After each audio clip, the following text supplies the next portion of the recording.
Alright, so we just got out of Hank and Lily at the pawn shop, and basically they are a band from Victoria, BC, a duet. They dabble in a ton of different genres. However, their whole premise is that they have two characters that are based off of their comics, and they emulate those on stage and develop different genres that are the soundtracks for these comics. And we just saw them at Pawn Shop. I didn't know what to expect, but the show started out pretty well. Yeah, a far cry from the headliners, but it started with Edmontonian Dave Finkelman, CJSR DJ, and member of at least a couple different punk groups I'm aware of around town. But he's just solo tonight with a whole pile of equipment, much of which I've never seen before, like some really antique stuff. So I'm not sure what he was sampling or processing or exactly what was going on, but he made a whole mess of noise, most of which sounded absolutely great to my ears, but was definitely a mixed reaction from the pawn shop crowd, as abrasive, noisy sound and loud sound will, I guess, tend to do to plenty of people. But from there, we went on to another Edmonton act. George Ireland and the Willy Nillys, who were amazing. They basically kind of rockabilly, punk, folk, country, lots of distortion, fiddle player, mandolin player. He's done a few bands. I believe he and the mandolin are the only original band members. However, this ensemble was fantastic, washboard and all. I was speaking with the lovely lady who was playing the washboard after the show and saying basically washboard, cowbell, and the saw are all very underestimated instruments, which unfortunately don't get showcased a whole lot anymore, which is unfortunate because she was so enthusiastic.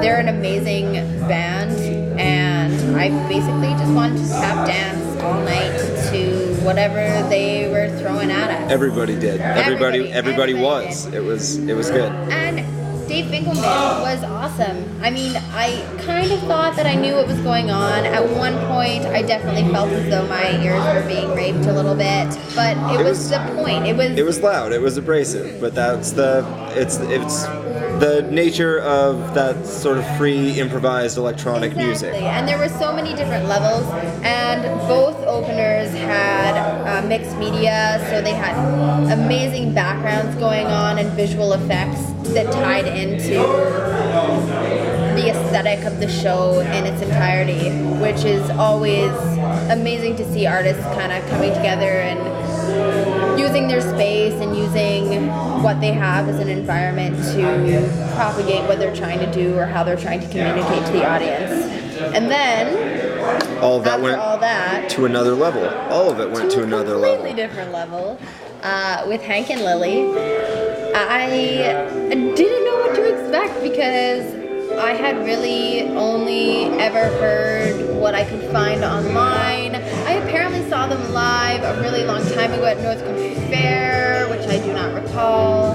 That'll happen at North Country Fair. It will happen at North Country Fair.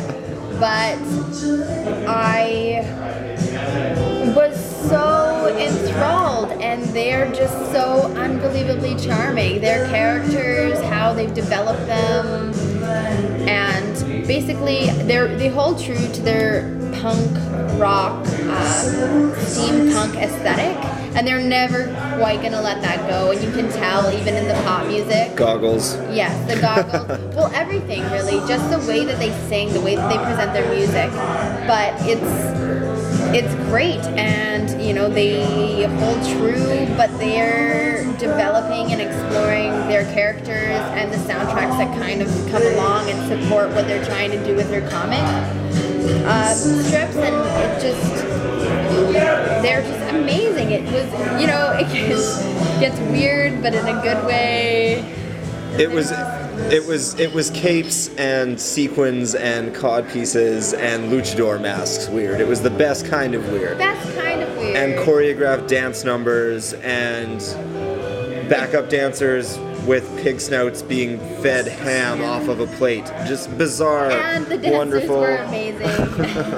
To begin with, Hasselhoff made an appearance. Hasselhoff, which was yeah. very entertaining. Hasselhoff slinked onto the stage. It was very much slinked onto the stage. Yeah, no, they're just an amazing group. And in all honesty, as lewd as this may sound, you can give me a talented man in skin-tight, crushed white velvet jumpsuit any day of the week, and that's perfectly okay. The cod piece didn't hurt either. No, none of it hurt. It was great. It was a good show. I was just floored, and such a good turnout for a Wednesday night at the pawn shop. And the audience was still dancing after they were off stage. Everyone was still going. Everyone was just primed. It was good. It was great. Yeah, and it was good because it was in the weekend, so you didn't get those random douchebags that walked off the street into the pawn shop for a drink or two, realizing that it was a band out of their element and then causing trouble and being ridiculous. So it was just an all-around awesome show. Definitely stay tuned. Catch the links at the bottom of the page if you want more Hank and Lily info and so forth about the rest of the bands that we talked about. I'm Sybil Blyman-Speda, and this is K. Trent Hamwater. And we're with Sound and Noise. And tune in for the next video review. All right, peace out.